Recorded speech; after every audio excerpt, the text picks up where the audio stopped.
कर्मयोग इन live channel में आप सभी का स्वागत है। और आज हम लोग चर्चा करेंगे ज्ञान कैसे प्राप्त करें।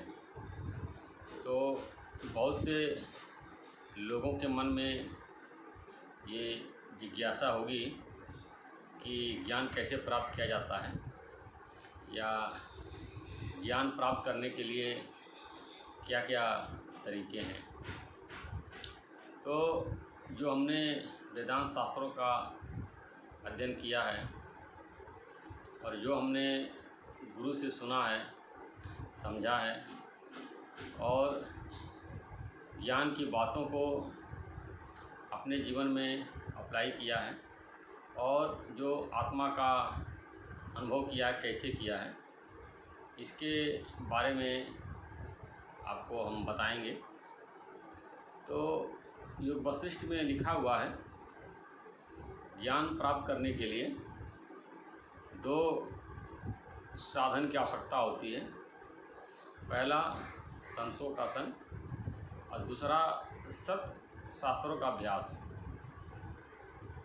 तो सारे शास्त्रों की बात नहीं लिखी गई है। सत्य शास्त्र ऐसे शास्त्र जिसमें कि सत्य का वर्णन किया गया है। सत्य क्या है? परमात्मा है, आत्मा है। जिन शास्त्रों में आत्मा परमात्मा का वर्णन किया गया है वो वेदांत के ग्रंथ होते हैं, उनका अभ्यास। तो पहले संतों का संग बताया गया है, क्योंकि अगर हम बिना संत के सहायता लिए और अपने आप शास्त्र पढ़ने बैठेंगे तो उलझ जाएंगे।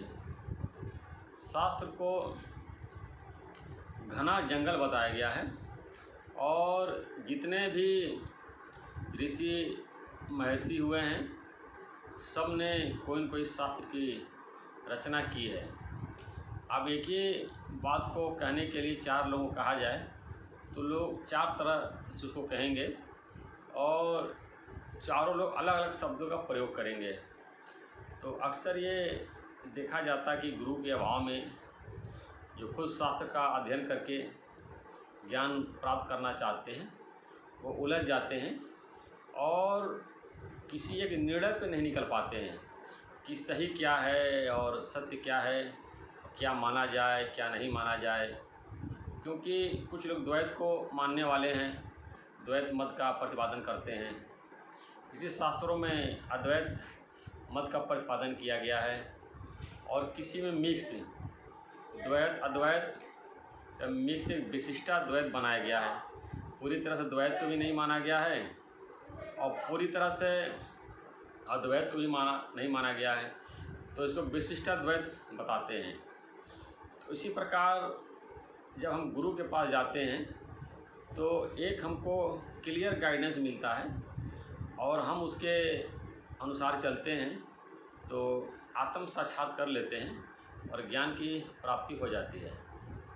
एक समझने वाली बात यह है कि द्वैत मत वाले भी आत्मा का साक्षात्कार करते हैं, परमात्मा को जानते हैं, उसमें बड़े बड़े गुरु हुए हैं। अद्वैत मत वाले भी आत्मा का साक्षात करते हैं और उसमें भी बड़े बड़े गुरु हुए हैं। और विशिष्टाद्वैत मत वाले भी आत्मा का साक्षात्कार करते हैं और परमात्मा को जानते हैं, उसमें भी बड़े बड़े गुरु हुए हैं। लेकिन एक जिज्ञासु अगर द्वैत अद्वैत विशिष्टाद्वैत तीनों शास्त्र को पढ़ने लगेगा तो उलझ जाएगा। अब समझ में आएगा द्वैत को माने कि अद्वैत को माने, विशिष्टाद्वैत को माने, पूरा उसका दिमाग कन्फ्यूज हो जाएगा। तो इसी के लिए आवश्यक है कि गुरु के पास जा कर के और उससे हम ज्ञान को सीखें। अब ये समझने वाली बात है कि गुरु तो बहुत हैं, सद्गुरु बहुत थोड़े हैं जिसको कि आत्मा का साक्षात्कार है। कथाकार, कथावाचक और प्रवचन करने वाले, उपदेश करने वाले बहुत मिल जाएंगे जो कि केवल ज्ञान को उपदेश करते हैं और ख़ुद उसको अपने जीवन में अप्लाई नहीं किया है। तो ऐसे लोग जब ज्ञान का उपदेश करते हैं तो जो सुनता उसके जीवन में जो है वो पूरी तरह से नहीं लग पाता है या ये कह लीजिए कि जब ज्ञान की बातों को अपने जीवन में अप्लाई करके हम किसी को सुनाते हैं तो बंदूक की गोली की तरह काम करता है और पूरा उसके अंदर तक ज्ञान चला जाता है और उसको आत्मा का अनुभव हो जाता है। इसमें स्वामी विवेकानंद जी की एक बात हमको याद आ रही है। तो उन्होंने बताया कि जब जले हुए दिए के पास जो है एक बुझे हुए दिए को ले जाते हैं तो जलने में कितना टाइम लगता है, तो जले हुए दिए के पास जब बुझा हुआ दिया जाता है तो जल जाता है।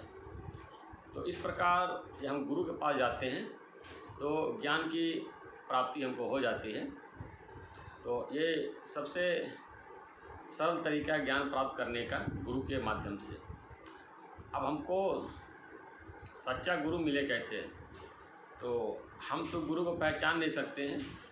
तो परमपिता परमात्मा से ये प्रार्थना करें, हे प्रभु, हम ज्ञान को प्राप्त करना चाहते हैं, आत्मा को जानना चाहते हैं, परमात्मा को जानना चाहते हैं, सत्य क्या है इसको जानना चाहते हैं, और कृपया करके हमको किसी अच्छे सद्गुरु से मिला दीजिए जो कि हमारे अंदर के अज्ञान के अंधकार को दूर कर सके।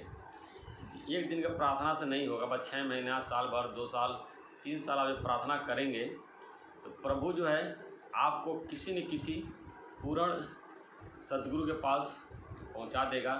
और पूर्ण गुरु का ज्ञान सुनने से हमको ज्ञान की प्राप्ति हो जाएगी। जैसे गुरु ग्रंथ साहब में लिखा है, पूर्ण गुरु के सुन उपदेश, पार ब्रह्म निकट कर देख। जब हम पूरे गुरु का उपदेश सुनते हैं, पार ब्रह्म निकट कर देख, तो जो पार ब्रह्म परमात्मा बताया गया है, जो परमात्मा त्रिदेवों से ऊपर है और त्रिदेवों को भी शासित करने वाला है, उस परमात्मा के निकट करके देखते हैं, एकदम निकट जो है, यानी कि अपने आत्मा में ही हम परमात्मा का साक्षात्कार कर लेते हैं। तो जैसे बताया गया कि no thy self and you know God. जब सच्चा गुरु मिलता है तो हम जो है परमात्मा को जान लेते हैं और ज्ञान की प्राप्ति हो जाती है। और ज्ञान की प्राप्ति के लिए जो वेदों में बताया गया है, श्रवण मनन निध्यासन। पहले ज्ञान के बातों को गुरु के मुख से सुनना है, समझना है, और उसको फिर आकर के बैठ के सुबह शाम उसको विचार करना है, मनन करना है, ध्यान जिसको बोलते हैं, ज्ञान की बातों को विचार करना है और नित्य प्रतिदिन अपने जीवन में उसको अप्लाई करना है। अप्लाई करने के साथ साथ अगर हम सदाचार का पालन नहीं करेंगे तो हमको ज्ञान की प्राप्ति नहीं होगी। तो लोक और शास्त्र में जितने भी कर्म जो है निषिद्ध बताए गए हैं, यानी जिसका कि निषेध किया गया है कि गलत है, उस कार्य को नहीं करना है, यही सदाचार का पालन है। और लोक और शास्त्र में जो श्रेष्ठ पुरुषों द्वारा आचरित जो कर्म है, जो गीता में या भागवत में या वेद शास्त्रों में लिखा हुआ है, उसके रास्ते पे चलने से और सबकी भलाई की बात सोचने से, जन कल्याण की बात करने से और जन कल्याण में लगने से हमारा जो है मन शुद्ध हो जाता है। और धीरे धीरे जब चित्त शुद्ध हो जाता है तो हमको जो है ज्ञान की प्राप्ति हो जाती है। तो ज्ञान कोई और चीज़ नहीं है, चित्त का निर्मलता ही मोक्ष है। जब हमारा चित्त निर्मल हो जाएगा, विषय विकारों से रहित हो जाएगा और अपने स्वरूप की स्मृति हो जाएगी, तो हमको ज्ञान की प्राप्ति हो जाएगी। तो एक ज्ञान का सबसे सरल में बताना चाहते हैं कि ज्ञान क्या है। जो लोग अपने को शरीर मानते हैं वो अज्ञानी हैं, और जो लोग भी अपने को आत्मा मानते हैं वो ज्ञानी हैं। जब हमारा देहाभिमान चला जाता है और ये अनुभव हो जाता है कि मैं शरीर नहीं चेतन आत्मा हूँ, ऐसा उसको अनुभव हो जाता है और देह अध्यास चला जाता है, तो समझिए आपको ज्ञान की प्राप्ति हो गई। बस इतना ही ज्ञान है। इतना को प्राप्त करने के लिए ही जो है हमको पूरा साधन करना पड़ता है। साधन क्या है? सदाचार का पालन करना, वेदांत शास्त्रों का श्रवण मनन अभ्यास करना, गुरु के पास जाना, ज्ञान को समझना, अप्लाई करना।